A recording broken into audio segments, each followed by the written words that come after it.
working area is a mess, but the mural itself has taken over even more of the walls since I last saw it. My dog is snoring obnoxiously. I am so sorry right now. I just gotta tell you I'm so sorry. The dog's snoring. I can't help it. The disfigured human figures have been mostly colored in tones of red, pink, and orange. Weirdly imaginary. Things populating the spaces between. It looks nice.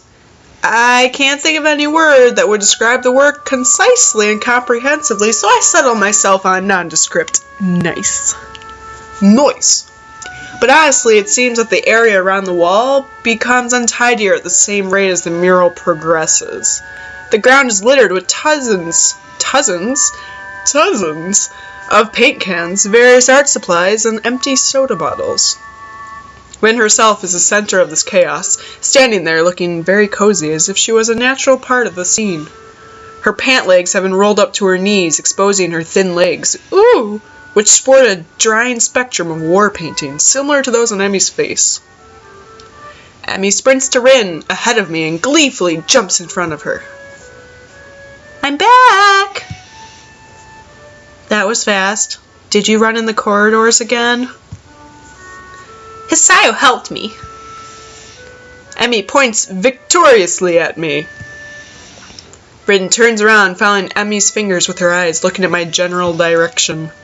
She nods absent-mindedly at me. She looks like she hasn't slept since last night.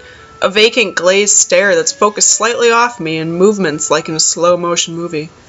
Oh, hi Hisayo. Thank you for the help.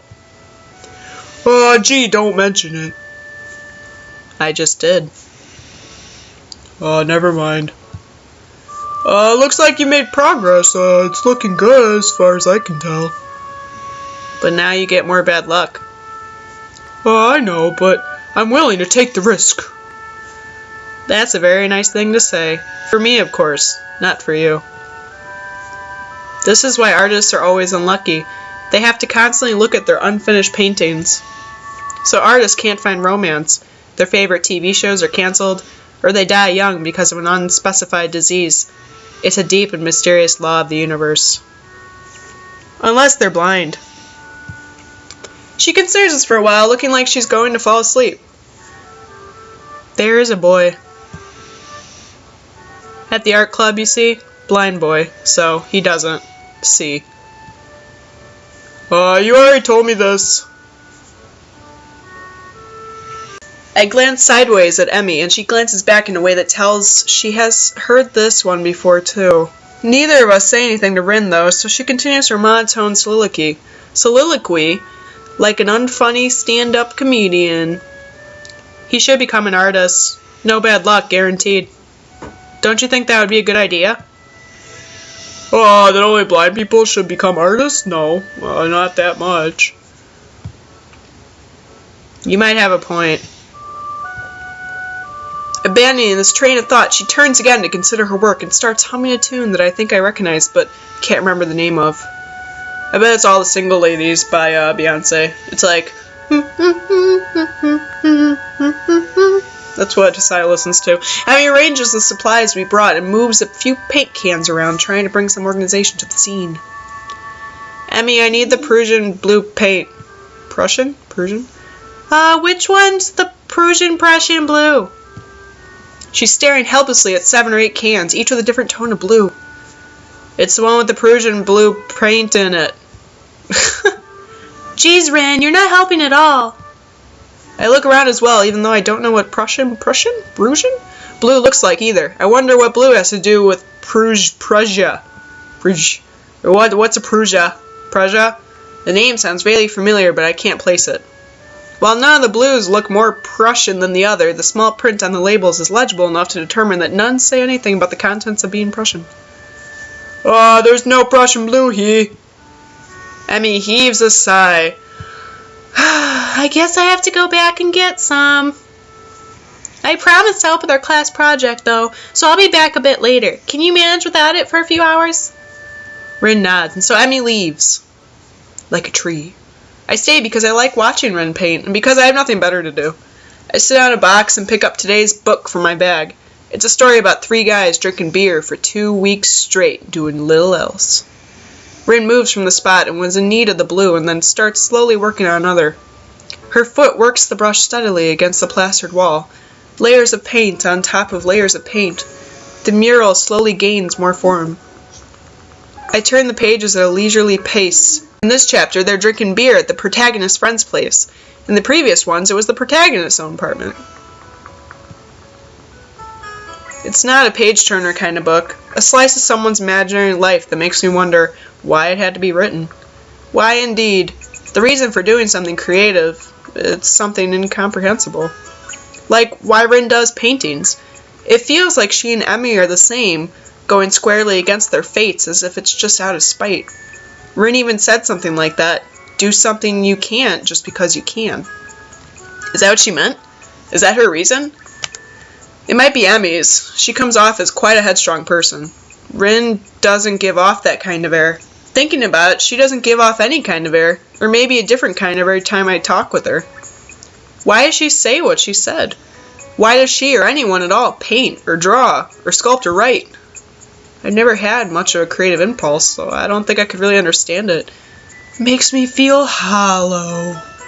What a grim thought. I can't really decide whether it's true or not either. Am I content being this way? I can't deny I'm feeling a little bit envious of Rin, but I can't really consider it a flaw of any kind. I'm myself, and she is herself.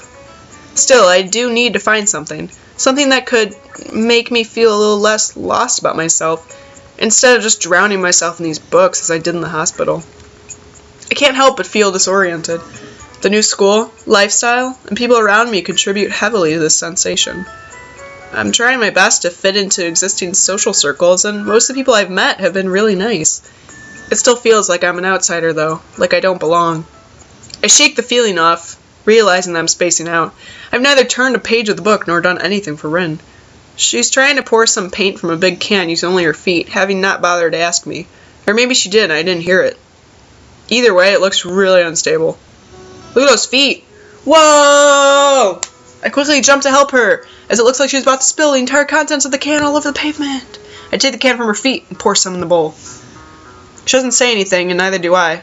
I catch a glimpse of her eyes looking silently at me from under her unkempt bangs.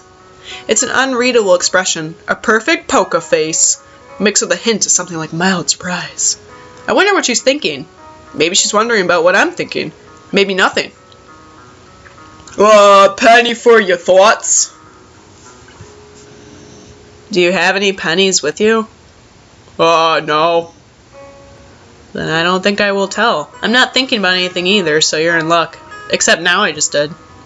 She frowns, looking very unsatisfied. It's hard not to think about anything, but it's important. I'm about to ask why it's important when some old guy walks up to us looking like he has some business with Rin.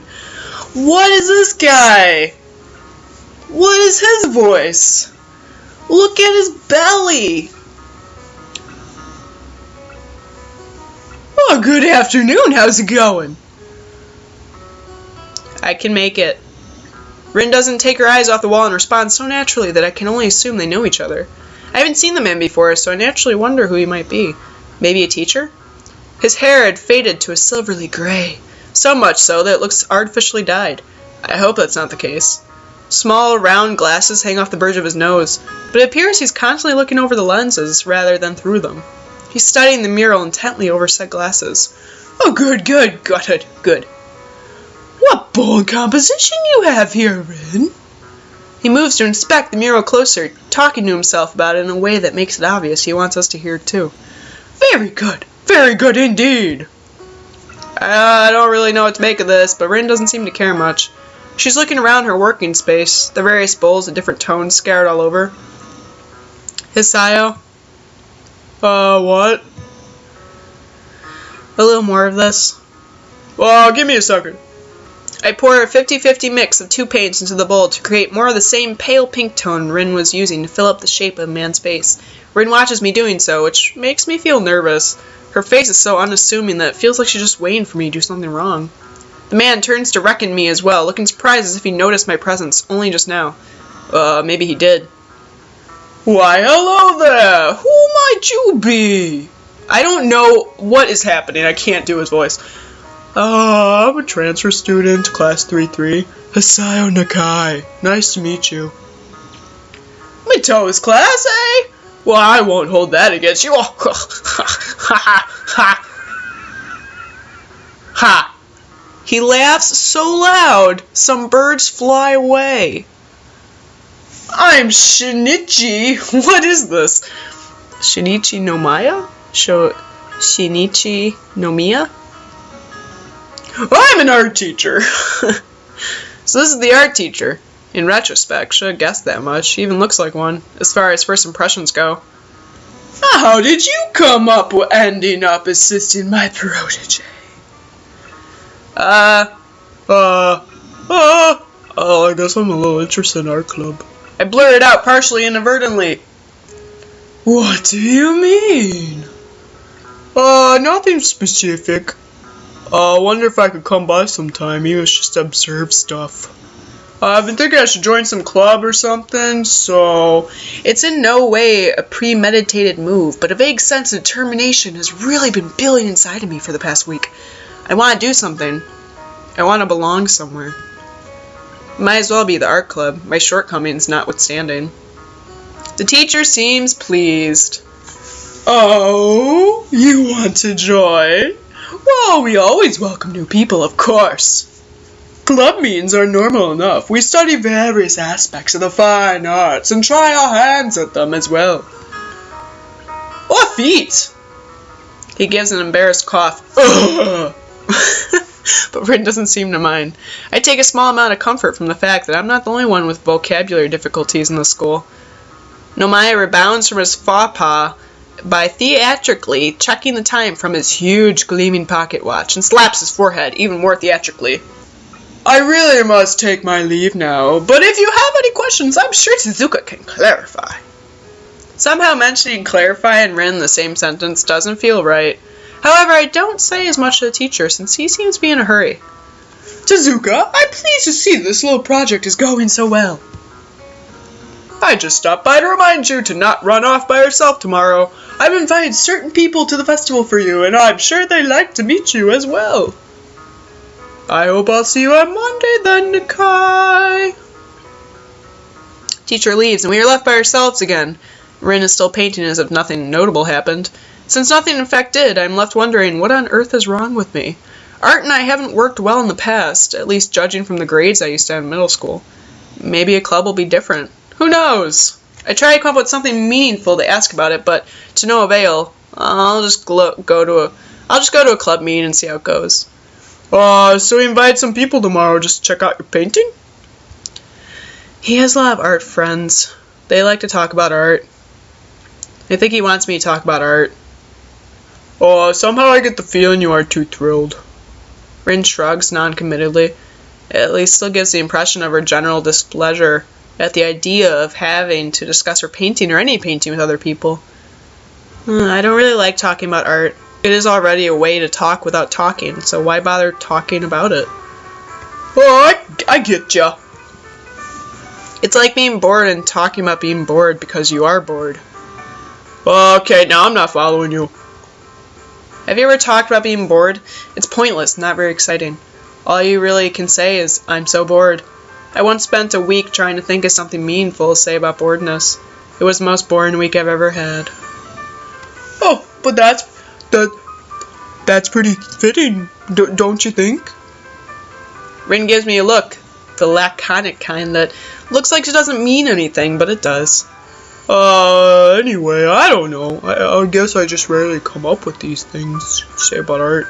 I mean, like this one you're doing now, I have no idea what to think about it, except it looks nice.